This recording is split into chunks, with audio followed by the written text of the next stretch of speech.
Welcome to round 4 of the Parenting Roundabout podcast for the week of February 15th. I'm Catherine Aleko, and I'm here with Terry Morrow. Hello. And Nicole Eridix.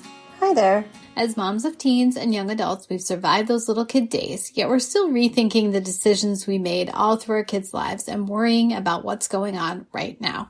Today's Thursday, which means it's time to give in to our obsessing. And today we are obsessing about turning into our mothers, which is a topic we have perhaps touched on before. But there was an article on Scary Mommy about this, and it was actually reporting on a scientific study that basically was, proving that if you study the brains of mothers and daughters, you can see that they are very much alike. So, but Nicole, it says no, she is not turning into her mother, no matter what you say. There's nothing growing, no alfalfa. What was it that used to was growing in your kitchen cabinets when you were growing up? Yes, they were, bean sprouts. What were they? Yes, there you go. Yes. Bean sprouts. My no, I'm nothing like her. Nothing. No, okay, not that it's all bad, because, she is a lovely person in her own way. But but the other thing, too, is that we are different because we were raised in two different countries with two different cultures, two totally different worlds, and she's also an identical twin. So she has, a million experiences that I don't have. So I'm not even on the same page as her. So yeah, science might not apply in my case because she's very, so she comes from very rural Australia, which is typically gets their, traditions from old school England. And the whole, boarding school and then, identical twin. And so she's got, on a farm, raised on a farm, totally opposite to me. And we're just I don't think I am. Listen to me. I'm in a state of panic right now just talking about it. No, she does have a lot, like I said, she does have a lot of good qualities. But, yeah. I like to think that I'm very different. She is. How about you guys? How about you and your mothers? I don't know. I sort of feel like I'm more like my dad than my mom. There's lots of great things about my mom, and I'm not opposed to being like her in many ways, but, she's just she's a lot more ambitious and hardworking than I am. So that part feels different. And, whereas my dad is just a little bit more laid back about things. And I feel a little more like that. But he's also like me in terms of has his habits, has his routines. And I also have those things.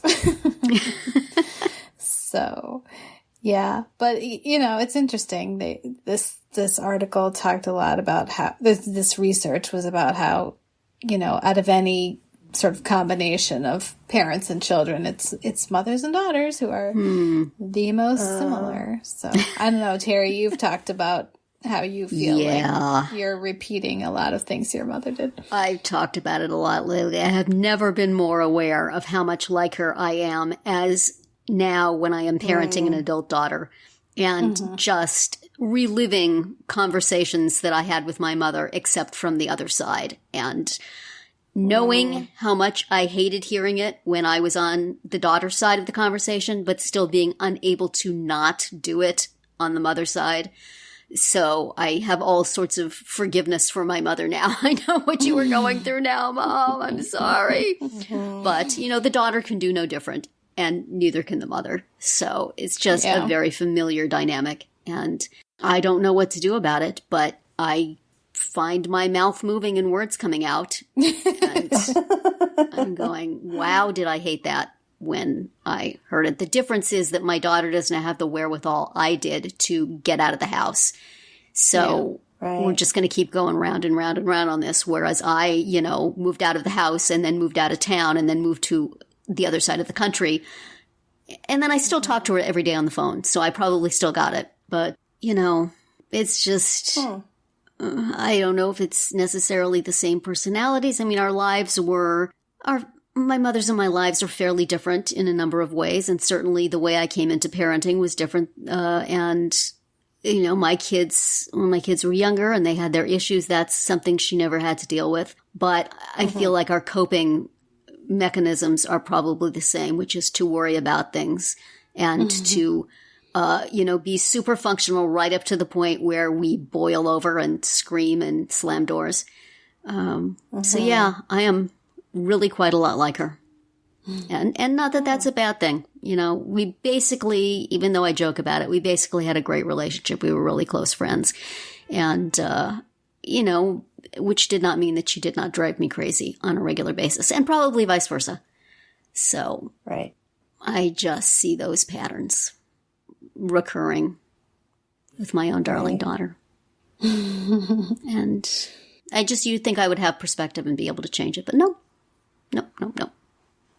Got to speak my mind. You do have perspective, but you're not able to change it. I have perspective which says, why are you doing this even as I do it? Yep. Just because I got it. Because I'm a mom. This is what moms do. And then I say to my daughter those words that every mother says to every daughter, one day you will have children.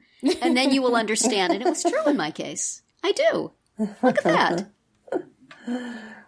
What's actually interesting in my situation is that with my mom being a twin, is that her twin also has a daughter. And the daughter, so my cousin and I are about a year and a bit in age difference. And we actually joke a lot about the wires getting crossed because she actually has a lot of my mother's traits in terms of like, oh yeah, because my mom is very organized and very efficient and very detail oriented.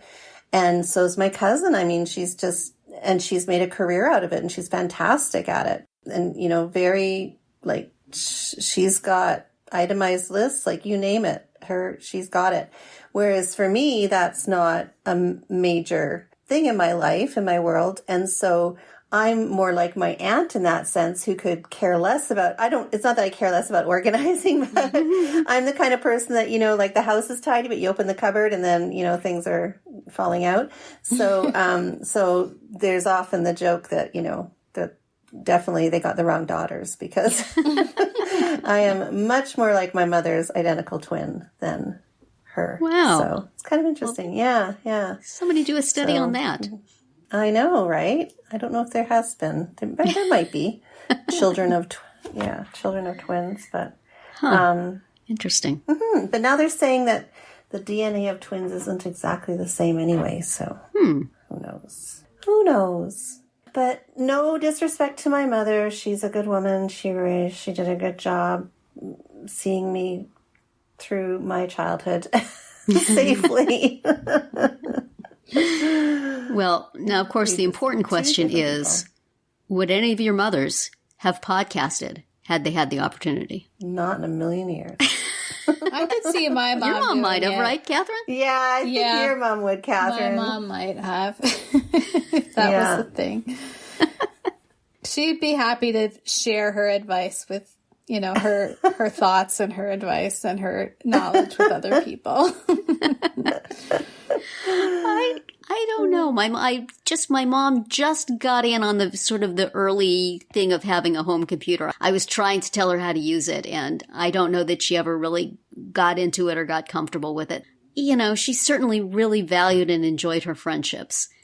I don't know that she would have felt the need to broadcast her opinion to the world. But she would have listened to her, people's podcasts and told them they were doing a good job and, maybe recommended them to others.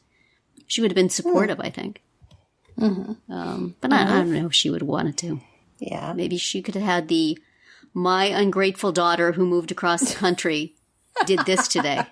This is how she is ripping out my heart and stomping on it this week. Today. This is what I want her to know, even though she won't pick up the phone. Are you out there? My mom would be too busy growing her bean sprouts.